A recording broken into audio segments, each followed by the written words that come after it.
Alicante arranca su gran transformación. Desde hoy, la capital de la provincia empieza a respirar fogueres por los cuatro costados. Están viendo imágenes de esta misma mañana. Las primeras piezas llegaban a la hoguera Florida Portazgo.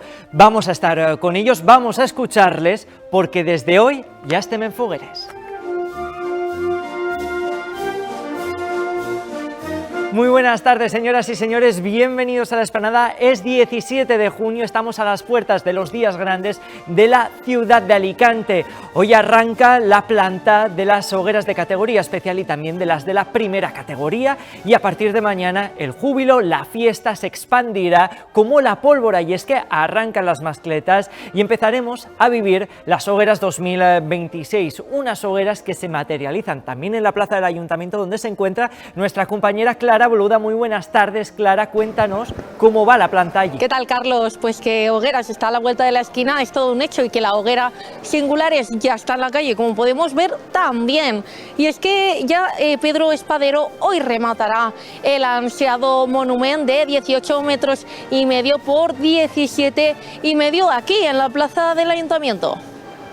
Un día en el que también vamos a hablar largo y tendido de les fogueres de Sant Joan. Y es que las hogueras de Alicante son música, son pólvora, son una de las celebraciones más importantes del calendario festivo español. Esta intensa actividad que convierte en la ciudad en un espacio de encuentro y convivencia. Sin embargo, para muchas personas, sobre todo con trastorno de espectro autista, algunos de estos elementos pueden representar una importante barrera para disfrutar la fiesta. Por ello vamos a hablar con Spali de cómo celebrar unas hogueras más inclusivas. En una tarde en la que también abordaremos otros temas con el verano a la vuelta de la esquina. Muchas personas aprovechan esta temporada estival para hacer tareas pendientes que han ido dejando durante el año: arreglar el jardín, pintar una habitación, limpiar terrazas o hacer pequeñas reformas en casa. Son actividades que solemos ver como algo sencillo, pero cada temporada aumentan más las molestias de espalda, cuello, hombros, rodillas, para hacer, bueno, algo de lo que el cuerpo no está acostumbrado. Y vamos a hablar con nuestro fisioterapeuta de cabecera para poder hacer que esa factura sea positiva y no negativa. En una tarde en la que también hablamos sobre literatura romántica. En este caso lo hacemos de la mano de la autora Cherry Chick, una historia sobre las personas que nos enseñan a quedarnos cuando llevamos demasiado tiempo huyendo. Tras conquistar a miles de lectores con sus historias llenas de emoción, humor y personajes inolvidables, Cherry Chick regresa con Julia, el amor y un puñado de lavanda. 125 años cumple el Campello como municipio segregado. Hoy viajamos hasta esta localidad de la comarca de Alacantí para conocer su historia, de dónde viene, dónde estamos y hacia dónde va.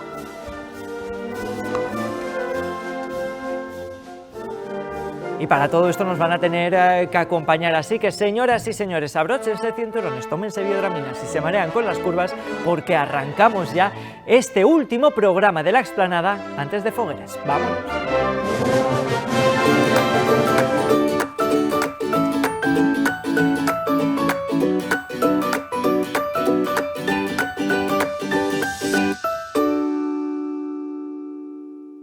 Buenas tardes, les hemos avanzado ya en el arranque del programa que estamos con un pie y medio cuerpo dentro de les fogueres de Sant Joan 2026, una celebración grande para la capital de la provincia y para la comarca del Alacantí. Somos singulares, y así también lo demuestra Pedro Espadero en la foguera oficial. Hasta allí se ha desplazado nuestra compañera Clara Boluda. Buenas tardes de nuevo, Clara, cuéntanos, ¿con quién te encuentras? Sí, ya estamos en Hogueras, oficialmente. Es por eso que vamos a hablar con Pedro Espadero, artista de la hoguera Singulares, de la hoguera oficial. Pedro, solo hay que ver la paleta de colores que tenemos aquí en la calle ahora mismo. Sí, la verdad es que sí, ahora mismo, y cuando terminemos de destapar todo, se va a apreciar el colorido y el atractivo que va a tener esta hoguera, que está hecha con esa idea. O sea, yo muchas veces digo, me dicen, es que a lo mejor no tiene tanto detalle como otra, pero es que la hoguera oficial yo la entiendo de otra manera. Creo que tiene que ser una hoguera que atraiga más por el colorido, por la forma, por el atrevimiento del remate, que por el detalle, porque aquí esta hoguera la ve más gente de fuera que de Alicante, gente que no entiende ni de fallas ni de hogueras. Entonces, lo que hay que buscar es captar su atención con un monumento que haga que se acerquen y conozcan todo lo que vamos a poner por debajo, que van a ser pueblos singulares, con sus fiestas singulares. Bueno, Pedro, y es que queríamos hablar justo de eso, de la temática, una temática muy especial este año, ese homenaje, ¿no?, sí, a las fiestas de pueblos de aquí de la provincia. De pueblos pequeñitos y unas fiestas que son menos conocidas, pero son muy atractivas, muy chulas, que yo las he conocido algunas este mismo año y he querido plasmarlas aquí en la hoguera oficial para que toda esta gente, cuando venga a visitar Alicante y venga a ver la hoguera oficial, la sienta un poquito como suya, porque habrá un trocito de su tradición y de su fiesta aquí. Bueno, Pedro, queremos hablar del remate, ¿no?, que estará hoy ya prácticamente acabada la hoguera, 18 metros y medio por 17 y medio, nada más y nada menos. Sí, casi prácticamente es igual de alta que de ancha, entonces eso le va a dar un atractivo especial y una novedad, porque el remate es horizontal, cosa que no habíamos hecho nunca, y he querido pues este año tener ese detalle, esa novedad para, como estamos plantando los últimos años nosotros mismos, pues intentar sorprendernos a nosotros e intentar cambiar y que la gente no vea siempre la misma hoguera. Sí, Pedro, y muy importante también destacar, ¿no?, camino del centenario, del ansiado centenario de hogueras. Pues sí, eso es una fecha muy bonita.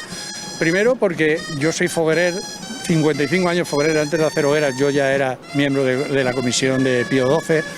Entonces he vivido tanto esta fiesta que para mí es súper emocionante que llegue el centenario, poder vivirlo, y ojalá intentaré participar en el concurso para ver si tengo la suerte de poder ganar ese concurso y con esa hoguera cerrar mi carrera como artista de hogueras. Bueno, Pedro, y queremos destacar, es una profesión, ¿no?, de arte efímero, Sí, pero una profesión también muy agradecida, ¿no?, ver el resultado, aunque sea por pocos días, aquí en la calle. como tú dices, por pocos días, es agradecida pocos días, el resto del año es muy pesado, porque esto, cuando uno empieza a hacer hogueras, empiezas a hacerlo porque te gusta y no vives de eso, pero cuando ya tienes que vivir de eso, son muchos problemas, porque tú tienes que controlar el presupuesto que te dan y lo que pones, no te puedes pasar, porque ha habido años que has puesto más de lo que te han pagado, eso no puede ser. Están quebrando un montón de talleres porque estamos locos por las fallas y por las hogueras y a veces se nos va la mano. Entonces hay que buscar ese equilibrio para poder vivir de esto dignamente y al mismo tiempo ofrecer un trabajo, vamos, que le gusta a la gente. Bueno, Pedro, y por último, hogueras 2026, ya a la vuelta de la esquina, ¿qué deseo tienes? Pues que todo salga como todo el mundo ha planeado, o sea, que tanto las comisiones de hogueras como de barracas, como los artistas, como las empresas de iluminación, pirotécnicos, todos los técnicos del ayuntamiento, toda la gente que de una manera, los bomberos, la policía, que entre todos consigamos que sean las mejores fiestas de la historia. Pedro, muchísimas gracias por dedicarnos tiempo sobre estar trabajando a contrarreloj como hemos podido ver. Gracias a vosotros. Y muy pendientes de esta planta, de este remate que sin lugar a dudas se dará por finalizada hoy aquí en la plaza del Ayuntamiento. Enseguida continuaremos hablando de hogueras, pero antes a la gente invitarla a que baje, a que se desplace hasta ese ayuntamiento donde va a rematar hoy Pedro Espadero esa foguera de singulares. Hoy también llega la Riva del Foc a las 11 de la noche en la fachada del Corte Inglés y además las primeras piezas en las hogueras de primera categoría y también de categoría especial. Nosotros esta mañana nos hemos desplazado ¿hasta dónde? Hasta la foguera Florida Portadgo, alguien que conoce bien de cerca lo que es ganar el primer premio. El año pasado lo conseguían en infantil, este año luchan por llevar sus dos monumentos al primer premio. Vamos a ver cómo ha sido la llegada de las primeras piezas.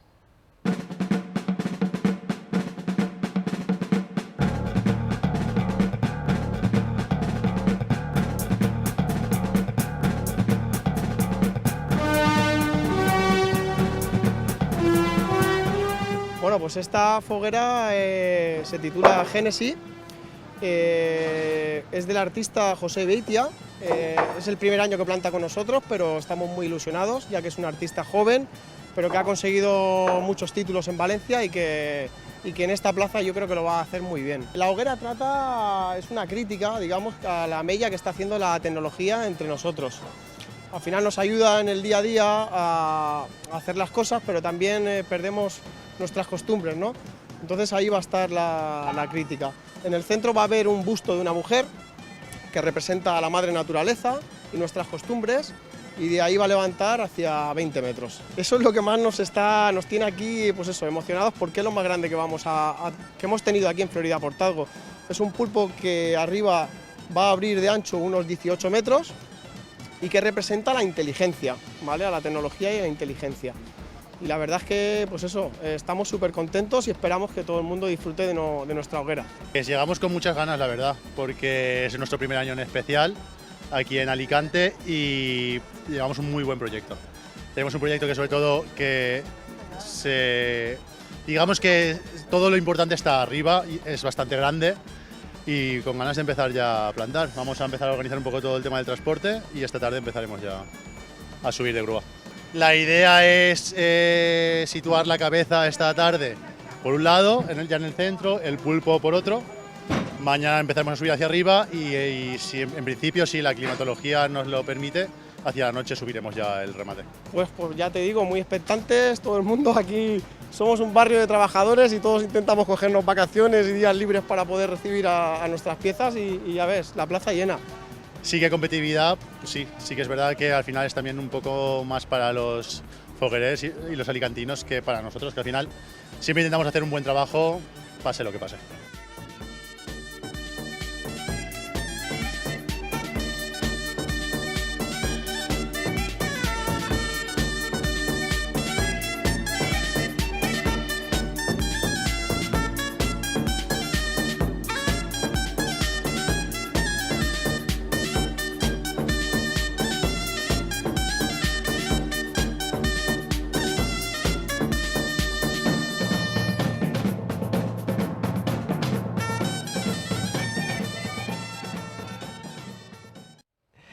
Continuaremos hablando de fogueres inclusivas, pero antes vamos a abrazar también en esta tarde cultural a la literatura. Lo hacemos de la mano de Cherry Chick, una autora que, bueno, se ha convertido en todo un éxito y unas superventas. Muy buenas tardes, Lorena, bienvenida a La Explanada. Qué placer poder tenerte aquí.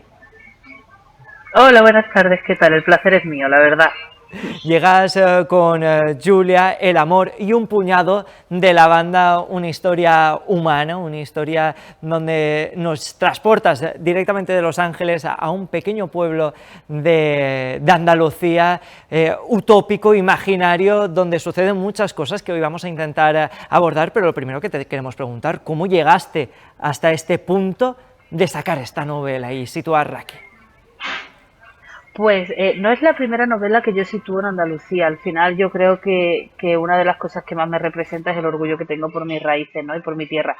Pero sí que es verdad que es la primera vez que hago que la protagonista venga desde fuera, venga como Julia, que vive en Los Ángeles, pero además ella es italiana. O sea, su abuelo era español, su abuela italiana, y ella vuelve al pueblo en el que veraneaba cuando era niña, que es una cosa que pasa mucho, sobre todo en las ciudades, ¿no?, de España, esta cosa de veranear en el pueblo de los abuelos hasta que los abuelos faltan y entonces ya pues se deja de ir y la casa termina por cerrarse. Una cosa así es lo que le pasa a Julia al principio de la novela y es muy bonito ver cómo vuelve y se reencuentra con parte de sus raíces, ¿no? En varias entrevistas te hemos leído y escuchado que dices que esta novela ha supuesto para ti un paso adelante en tu carrera como escritora. ¿Qué tiene de diferente respecto a otros libros que ya has publicado? Yo pienso que es un poco la vuelta a la romántica adulta. Sí que he estado unos años haciendo una romántica que, si bien no era juvenil del todo, estaba un poco entre dos aguas. Y esta novela sí que vuelve un poco a mis inicios de novela romántica contemporánea, una novela que empieza con una dosis de humor muy potente, pero que se va convirtiendo en una profundidad emocional también muy importante conforme avanza, ¿no? Partes de un punto muy interesante, sobre todo en los tiempos que corren, en estos en los que parece que todo tiene que ser muy deprisa, que la vida está acelerada, que hasta los audios ahora de WhatsApp, Lorena, los escuchamos al por 2, y porque no hay por 5, si no, también lo haríamos. La protagonista nada entre cambios constantes, aeropuertos, al final reflejas también lo que siente, ¿no?, una generación. Exactamente, o sea, yo pienso que hoy en día todos, ya no solo la gente joven, porque al final, bueno, pues ya no soy tan joven, pero al final todos estamos metidos de lleno en esta cosa de la inmediatez y la hiperproductividad, ¿no? Parece que si no te levantas por la mañana y tienes la agenda plagada de cosas por hacer, no eres una persona lo suficientemente válida. De alguna forma nos hemos convencido a nosotros mismos de que cuanto más haces, mejor eres. Y eso muchas veces no es así. O sea, muchas veces creo que el secreto de la felicidad consiste más en saber parar, saber desconectarse un poquito. Bueno, pues esta frase que se dice de desconectar para volver a conectar, ¿no? Julia está en ese punto en el que ella piensa que a estas alturas ya debería saber qué quiere hacer con su vida y la verdad es que no tiene ni idea. Y parar en Valdelila, un pueblo de que no llega a 1000 habitantes del interior de Andalucía, donde además no tienen un recuerdo muy bueno de ella, la obliga a enfrentarse a esta pregunta que todos deberíamos hacernos en algún momento. Hay un planteamiento intrínseco en la novela y además a nosotros que nos dedicamos a los medios de comunicación y sobre todo que somos caras visibles, nos lo hacen muchas veces, ¿no? Bueno, ¿te gustaría triunfar? Al final la fama, triunfar, el éxito, también es un término muy relativo y muy ambiguo. Esto también lo abordas, una mujer que vive en Los Ángeles y que vuelve a un pueblo muy pequeñito de Andalucía y al final también esa moraleja, ¿no? De si realmente estar lejos y para tener una vida aparentemente idílica es triunfar. Exactamente, sobre todo porque ella todo el rato, al principio de la novela sobre todo, se convence de que tiene todo lo que quiere, de que ella tiene eso por lo que ha luchado tanto, ¿no?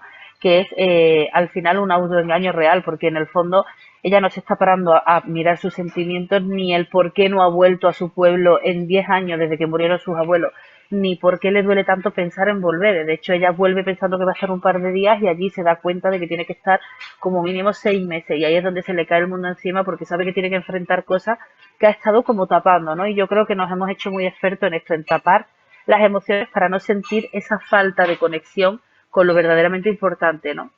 Este camino también es muy importante, las personas refugio, esa segunda familia, ¿no? La que no eliges pero puede estar ahí.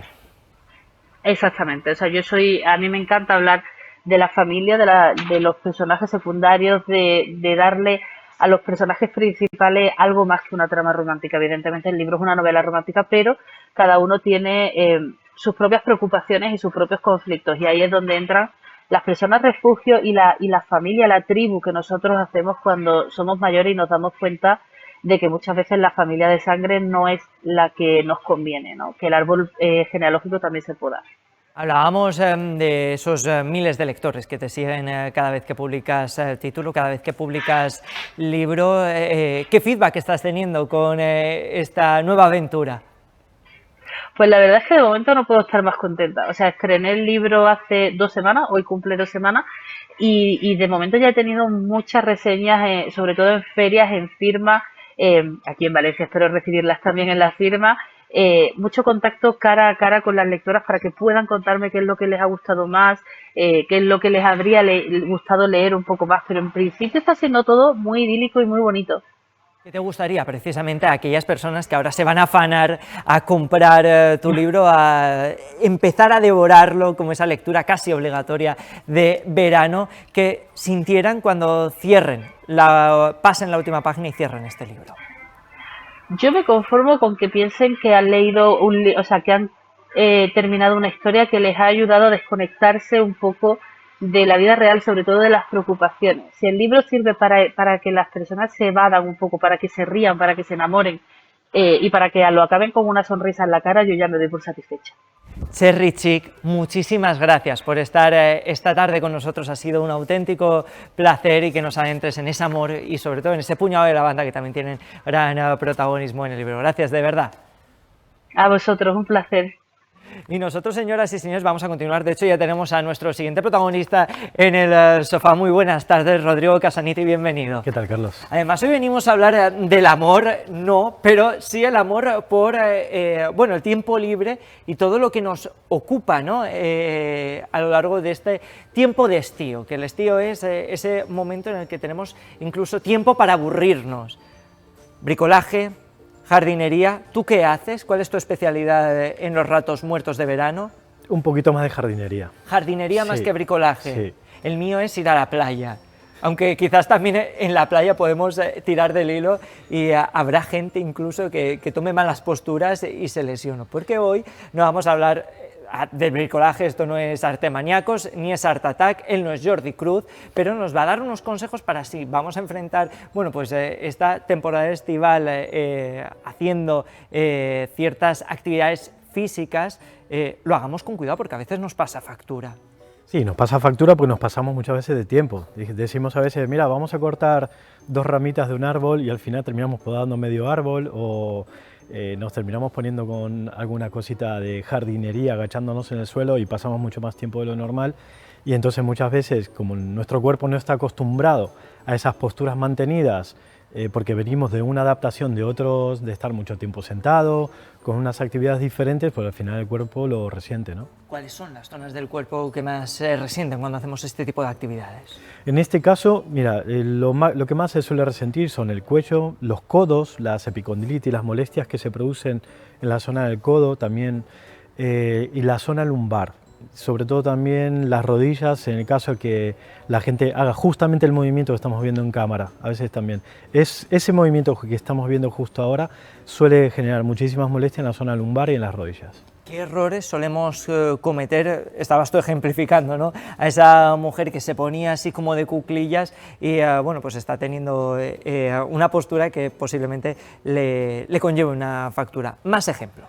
Sobre todo lo que hay que hacer es planificarlo. Muchas veces a mí me ha pasado, el otro día he podado un arbolito que tengo en casa y dije, bueno... ¿Qué tipo de árbol? No sé exactamente el nombre, Hoja pero bueno, caduca, es un árbol un poco más grande que un limonero. Vale. Entonces dije, bueno, voy a podar unas ramitas me tiré esto una tarde, podando, luego cortando y luego metiendo todo dentro de una bolsa. ¿Cómo terminé? Con una tendinitis en el codo.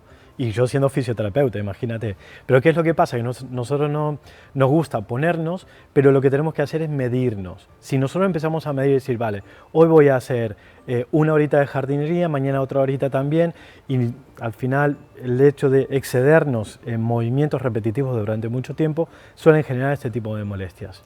Yo no sé si igual estoy cayendo en un error, pero por ejemplo cuando vamos a hacer un esfuerzo físico, un deporte, sobre todo deporte, hacemos un calentamiento previo. ¿Hay alguna manera de calentar el cuerpo cuando vamos a hacer frente a una actividad que supone un esfuerzo que no estamos acostumbrados a llevar en nuestro día a día?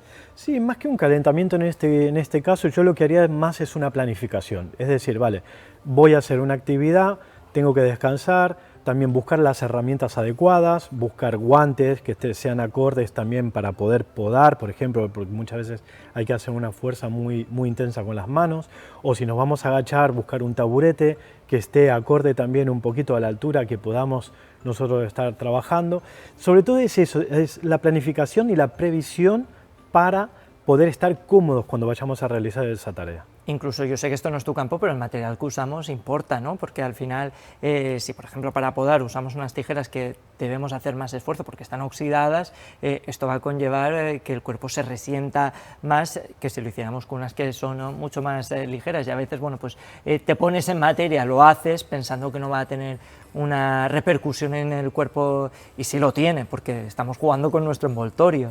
Claro, la utilización de herramientas tiene que ser las más adecuadas, porque, por ejemplo, mira, justamente el muchacho que acaba de pasar, que estaba atornillando algo, si la empuñadura es muy pequeña, muy finita, vamos a necesitar muchísima más fuerza. Entonces tenemos que buscar todas las herramientas que se adapten, que nos resulten cómodas. Si nosotros notamos que nos resulta cómodo y el tiempo de utilización es cortito, es fenomenal, porque eso no nos va a generar ningún tipo de molestia. Posturas, recomendaciones para que la gente desde casa pueda tomar buena nota, y este verano casi nadie se nos lesiona. Algún despistado habrá, pero que la gran mayoría lo haga bien.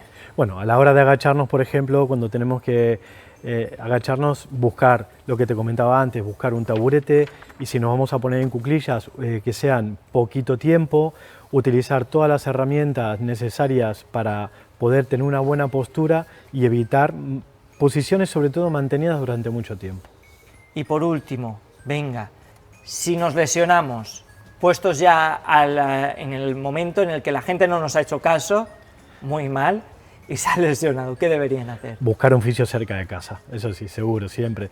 Porque el fisio te va a ayudar también a quitar esas molestias, esos dolores, y a recomendarte cosas para el futuro. porque cada cuerpo también está adaptado, ¿no?, a unas situaciones. Pero cuando nos toca este tipo de cosas, estamos mucho tiempo agachados y tenemos una lesión lumbar o en las rodillas, nos va a explicar un poquito a cada uno de manera muy particular cómo poder desarrollar esa actividad con muchas menos molestias. Rodrigo Casanite, muchísimas gracias por estar esta tarde con nosotros. Te deseamos unas buenas hogueras y nos vemos dentro de 2 semanas ya con la normalidad. Así será. A seguir hablando del verano, ¿eh? Muchas gracias. Señoras y señores, que nosotros continuamos y nos vamos a hablar más si cabe del verano, porque llega Fresca. ¿Qué es Fresca? Se están ustedes pensando, pues cuando todo echa el cierre, cuando las salas culturales, los teatros bajan el telón, llega un espacio cultural diverso y divertido a Alicante. Vamos a verlo. Fresca, el certamen que mantiene activa la programación de artes escénicas durante los meses estivales cuando los teatros suspenden su actividad habitual, vuelve este verano a Alicante por 6º año consecutivo. Del 17 al 25 de julio, Casa Mediterráneo será el escenario principal de esta edición, con 9 propuestas de circo, danza y teatro. Un año más de consolidación de un festival que se sitúa como uno de los grandes referentes no solo de la provincia de Alicante, sino de toda la Comunidad Valenciana. Estamos con una apuesta importante de las artes escénicas en el conjunto de la Comunidad Valenciana y estamos apostando en esta nueva etapa que inicia Ana Bonmatí por consolidar aquellos proyectos que ya están triunfando. Nos toca hablar de un certamen, el 6º certamen de la Fresca, que yo creo que es importante porque lo que trae es el talento, los artistas y lo propio, lo nuestro. Yo creo que es importante que la Diputación estuviera aquí, es el 2º año que se colabora y yo creo que esto lo que hace es fortalecer esa colaboración entre administraciones. Porque el equipo de las Niches se cree este festival con una devoción que trasciende lo que yo hasta ahora me podía imaginar. Lo hacen suyo y lo contagian. La programación reúne 11 espectáculos en total con capacidad para 400 espectadores y 4 propuestas dirigidas al público familiar en Frescoreta. También se ofrecerán 2 espectáculos de calle de acceso gratuito en los jardines de la Diputación de Alicante, un espacio que acoge las actuaciones por 2º año consecutivo.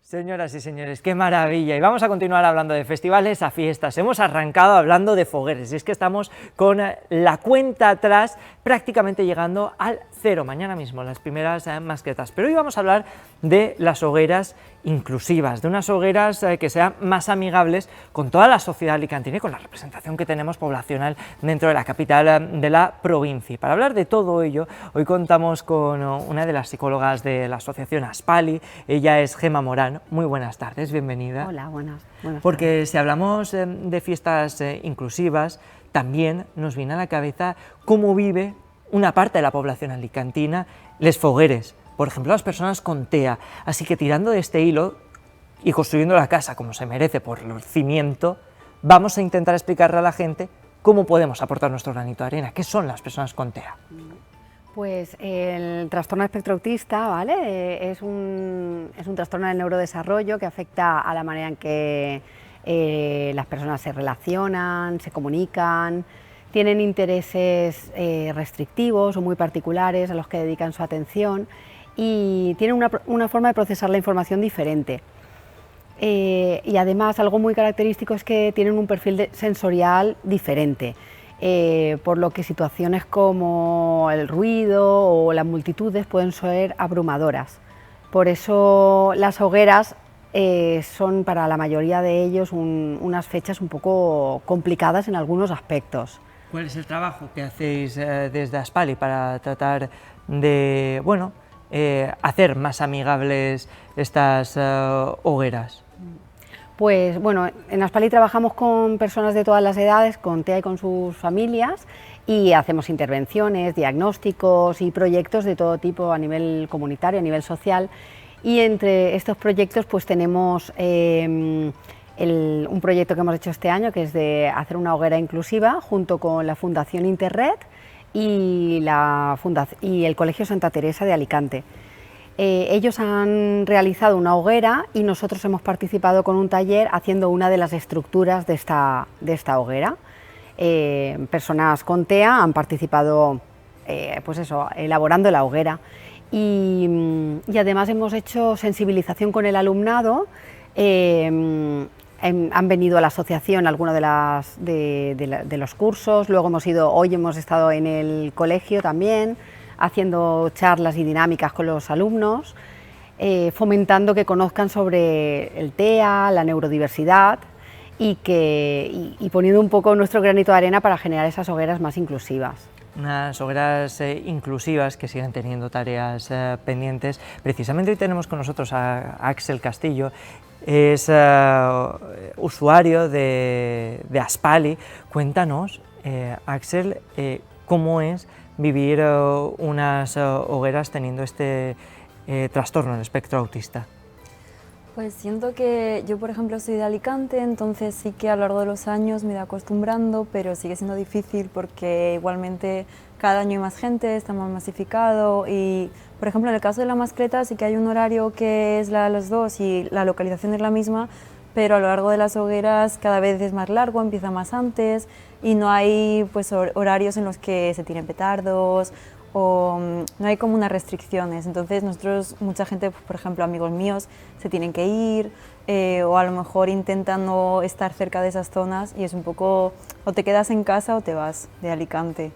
Entonces no estamos muy incluidos porque es difícil pues por el perfil sensorial que tenemos, también como hay tanta gente, las multitudes nos agobian.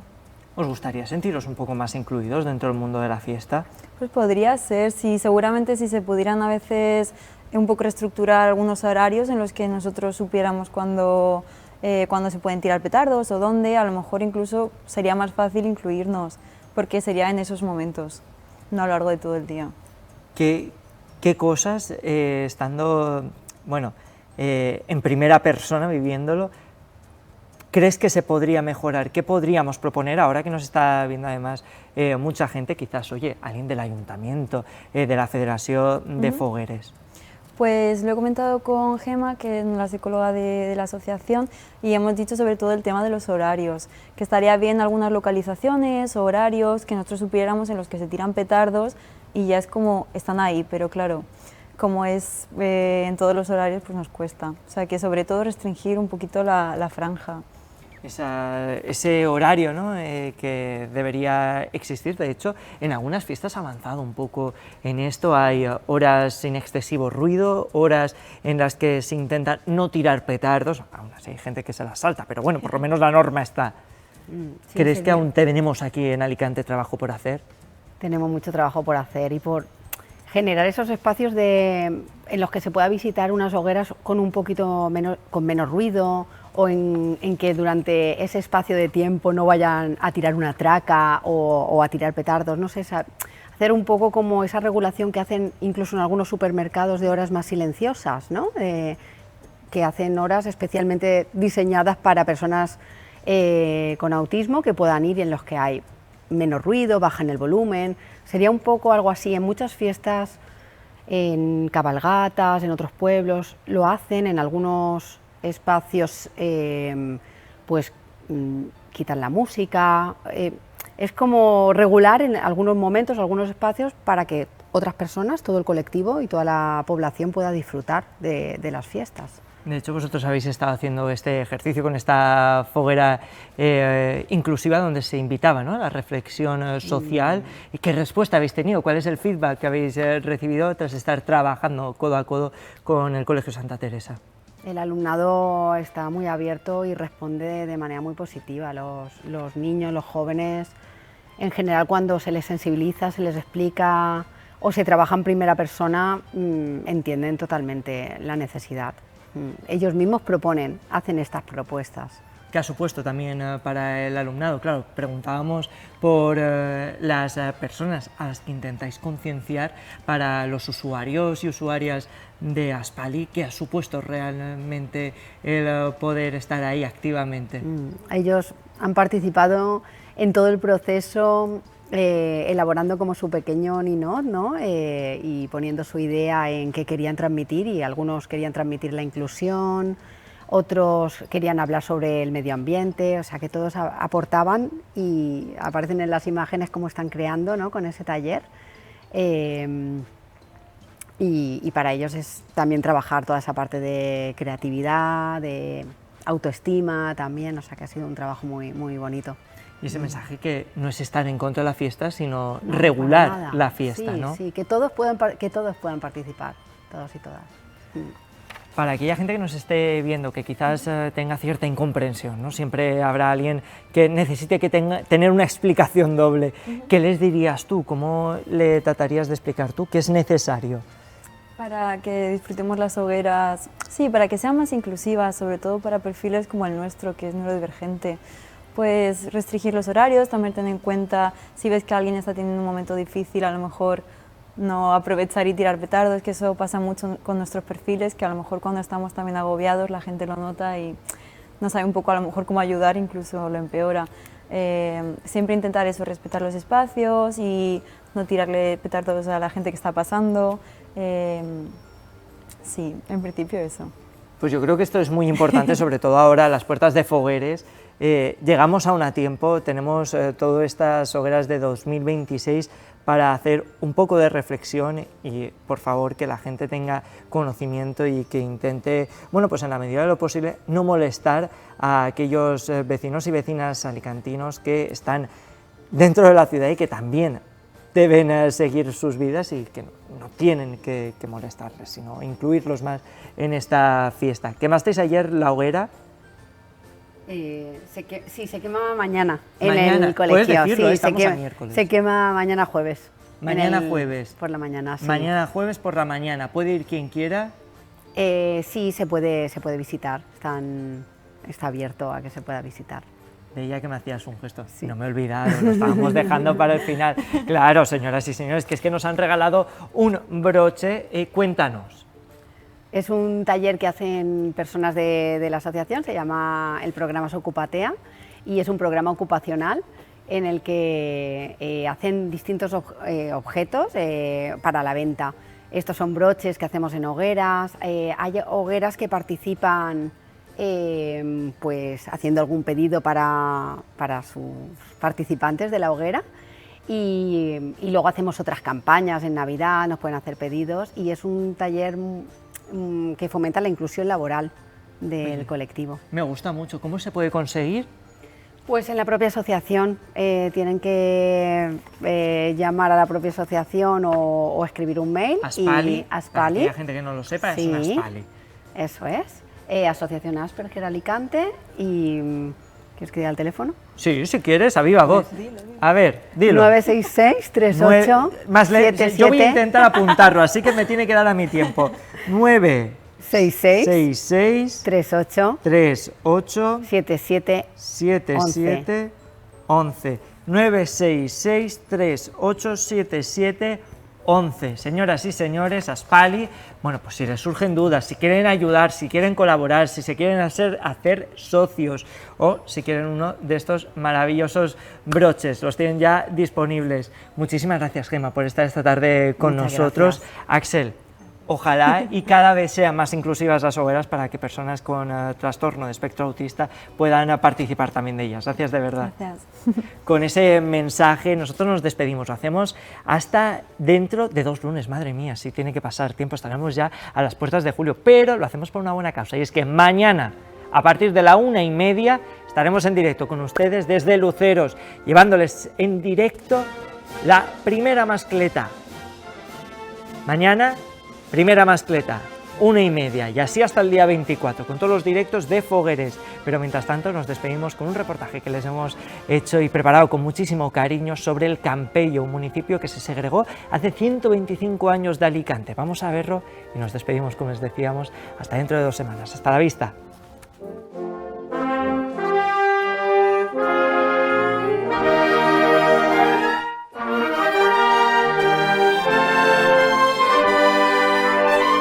A un lado el mar Mediterráneo, al otro un pueblo donde hace 125 años no había nada. El Campello era un completo descampado. Ahora el municipio ha cambiado. Zonas urbanizadas, playas remodeladas y una gran afluencia turística marcan el proyecto de vida de un pueblo que sueña a lo grande.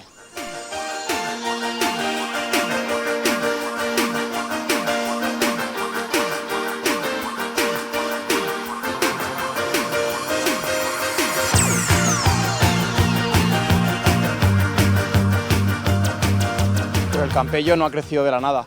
Por ello nos hemos acercado hasta este municipio para conocerlo de lleno y conocer sus raíces. Gerardo, ¿cómo empieza esta explosión del Campello? La explosión urbanística y turística fue en los años 60 del siglo pasado. Bueno, como consecuencia de la explosión turística en todo el país, en toda España. Y aquí en Campello pues, se vio favorecido pues, por la proximidad a una capital con aeropuerto, y las playas y la zona tan bonita que es, ¿no? Y luego también la creación de la autopista del Mediterráneo, que con salida y entrada aquí en el municipio influyó mucho para que pudieran llegar turistas de toda Europa, no solamente de España. Hablamos de que al final Campello ahora mismo es un municipio muy turístico, pero en sus inicios empezó siendo agrícola, ¿no? Claro, en el siglo XIX, incluso antes, cuando era una partida rural del municipio de Alicante, era pequeño, tenía muy pocas viviendas, pocos habitantes y era eminentemente agrícola. Tenía vid, tenía cereales, se cultivaba, bueno, luego se trabajaba el cáñamo, el esparto. Lo que pasa es que ya también en el siglo XVIII, a finales del XVIII y a principios del XIX, empezó muy poquito a poco a haber una industria pesquera. En la finca de Musell, aquí a la desembocadura del río Seco, bueno, pues se empezó a ver unos astilleros y algunas barcas de pesca, empezó a llegar gente de toda la provincia para trabajar en la pesca y se creó un barrio y bueno, el Trancho, y entonces ahí ya empezó a prosperar una nueva industria que fue la que de alguna forma se complementó y luego relevó con importancia a la agrícola, que fue la pesquera.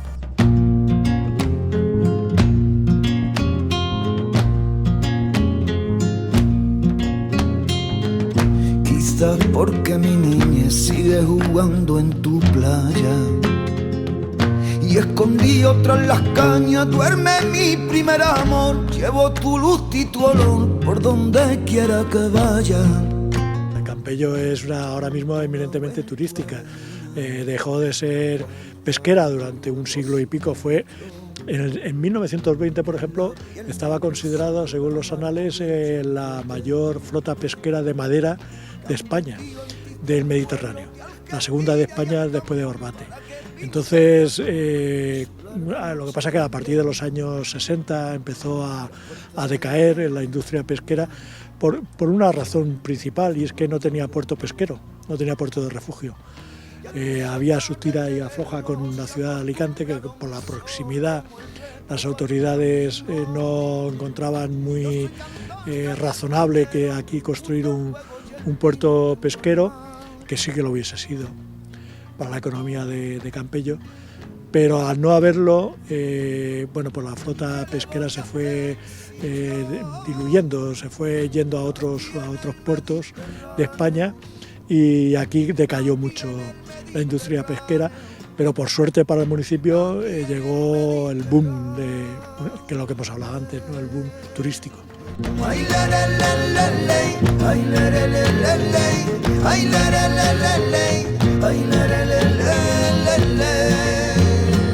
A nivel social hablamos de que una sociedad viviría en base a la agricultura, más adelante viviría en base al negocio, al dinero que le daba la pesca, pero luego cuando llega el boom del turismo, ¿cómo se adapta esa sociedad campellera a vivir del turismo?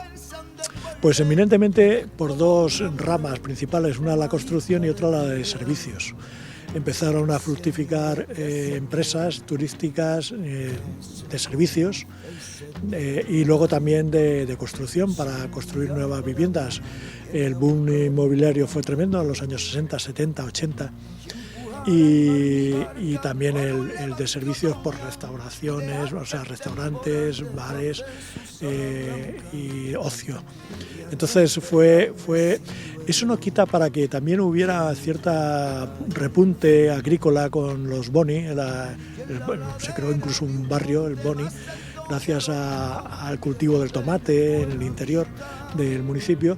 Pero bueno, fundamentalmente fue el turismo lo que llevó la prosperidad a este municipio. Un barrio que hablamos que yo creo que conozco muy bien, porque tengo algún conocido que ha vivido en ese barrio, incluso ha trabajado para el colegio de Bonissa, pero en el momento de hablar del turismo, yo creo que lo que tenemos aquí a nuestra espalda, la Illeta dels Banyets, es un punto turístico de Campello que atrae mucha afluencia.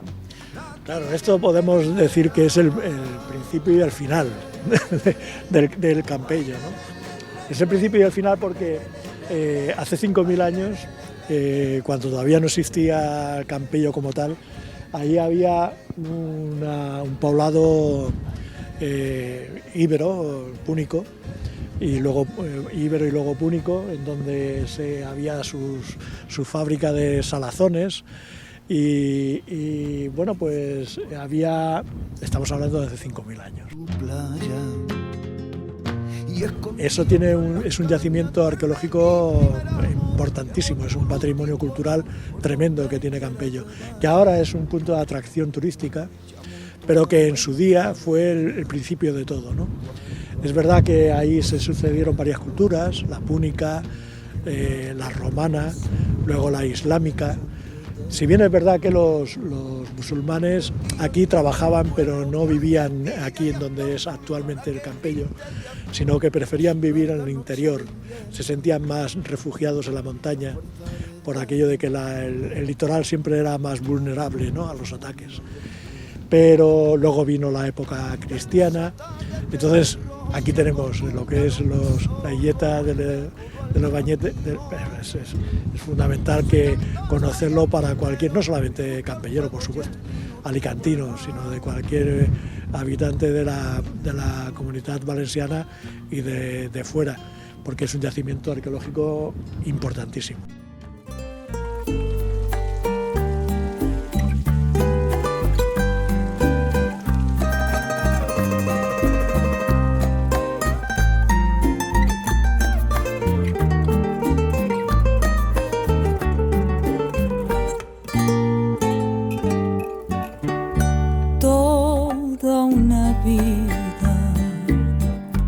Estaría contigo, no me importa en qué forma, ni dónde, ni... Ahora que hemos visto la evolución del pueblo del Campello, también queremos conocer la evolución de su gente. Tina, usted ha vivido durante mucho tiempo de su vida aquí en el Campello. ¿Cómo se vivía antes aquí, cuando usted era pequeña? Pues, hombre, yo de pequeña, yo aquí en Campello, me fui a Casablanca, tenía 3 años. Y cuando volví de Casablanca tenía 13 años, así es que yo aquí de pequeña de Campello no puedo contar mucho porque no... ¿Y cuando llegaste con 13 años, cómo era la vida aquí? Pues llegué con 13 años, tenía 13 años y yo noté un cambio pues muy fuerte, muy distinto, porque en Casablanca pues estábamos muy bien, teníamos unos colegios preciosos, unos colegios como los de Moja entonces aquí, porque el colegio de aquí de Campello eran chicos y chicas todos juntos y todas en un banco y era una escuela de poco más de nada. Y en Casablanca no, en Casablanca cada cual tenía su clase y era muy distinto, la vida y todo. Y aquí era una vida muy pobre y allí en Casablanca éramos una vida mejor. ¿Y cómo describiría usted la vida pobre aquí en el Campello? Pues mira, arroz i ceba tots els dies o arroz i bacallà i una ensalada de llinsons. I no menjàvem altra cosa, més que peix i arroz blanc y ensalada y poco más o menos. Porque claro, Campello era un pueblo muy pescador, ¿no? Era pescador, era Campello de pesca y aquí se comía, se ponía la comida en la mesa y todos comían del mismo plato. no comíamos como nosotros cuando venimos, que comíamos de cuchara, tenedor y cuchillo. Y yo pues me extrañó mucho, madre, y si he ido a casa de mi amiga y comen todos en la paella y con la cuchara, y no tiene ni que tenedor, ni cuchillo, ni nada, dice. Pues si la madre yo pues un día, que anamos a Campello será China. España será, lo que la maestra vos conta, será en Madrid o en Valencia o... no se llama madre, pero en Campello no. Tiene palmeras como la tierra caliente, mi tierra. Yo haya cambiado como de mí al rey. Campello ahora no es Campello, Campello ya es una ciudad y hay mucha gente, y ya es distinto. Antes éramos 4 familias y por Navidad nos juntábamos todos de casa en casa por Carnaval y por todas las fiestas. La Virgen del Carmen éramos los 4 del pueblo, pero ahora...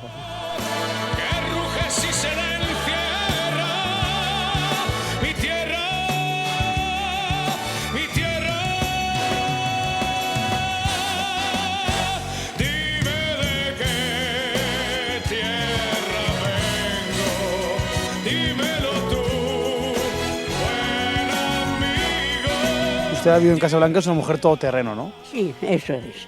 Bueno, porque ya digo, pues aquello ya pasó, y ahora tenemos que vivir lo que tenemos. Y entonces yo, pues mi madre quería que yo hiciera red, y a mí no me gustaba ser red, y no me gustaba ser sacia, ¿y qué quieres hacer tú? Yo quiero estudiar, quiero ser comadrona. No puede ser, porque ya están estudiando tus hermanos, y tú no puedes ir a estudiar. Pues bueno, yo fui sacia, no voy a ir. Todo el día fui a ir una olla de gafa, una olla de sacia, para ganar 2 o 3 pesetes. Pues yo voy a enseñarme a coser. Y entonces mi madre dijo, bueno, pues si quieres enseñarte a coser, ves a coser. Y empecé yendo a coser a la cartera, una que su marido era cartero y ella era modista, y fui yo a casa de la cartera y a enseñarme a coser. Y la chica me dijo, sí, ven, Leonor, ven y te enseñaré. Tenía yo pues 13, 14 años. Y ahora que hablamos de casas, ¿cómo eran las casas de antes, cuando tú llegas aquí? Las casas de antes, el váter estaba al final del patio, del corral, allá al último, no había baños, no había nada, no había ducha, no había agua corriente. Un desastre. ¿Y usted qué ve ahora, por ejemplo, en el parque en el que estamos a los niños jugar, que si los patines, los móviles, ¿usted qué hacía? Antes los nenes cogían una rueda de los barriles, eso que tienen los barriles, por la rueda esa le cogía un palo y eso era el juguete de mi hermano. Con la rueda, el palo a la mano, y cuando llovía, barquitas de corcho, les ponían una cañita y un papel de vela y a jugar. Los chiquitos eso, y nosotras al tango. A jugar al tango o tú la llevas. Ya no teníamos otros juegos, o a la cuerda. La economía ha variado, la fuente de ingresos familiares y municipales han cambiado de ser eminentemente un municipio, un pueblo o una población. El municipio tiene 125 años solo, pero antes como partida rural de Alicante y antes incluso como población rural, pues de pasar, como hemos dicho, a la agricultura, a la pesca y luego al turismo. Eso ha sido fundamental. Y luego la llegada de extranjeros, la llegada de otras culturas, de otras personas con otras costumbres, la ha hecho mucho más cosmopolita, más universal, por decirlo de alguna forma. Y no siendo una población muy grande, porque tiene ahora mismo creo que unos 31.000 habitantes aproximadamente, sin embargo, geográficamente está en un sitio muy interesante, porque está cerca de una capital como es Alicante, está muy cerca del aeropuerto, del puerto de Alicante, y luego también de la autopista, como hemos dicho, y también de Benidorm, que es un enclave turístico de primer orden a nivel europeo. Entonces mucha gente que viene atraída por Benidorm, por Altea, Villajoyosa, baja a Campello a visitarlo porque empieza a tener ya fama a nivel internacional de ser un sitio que merece la pena ser conocido, ¿no?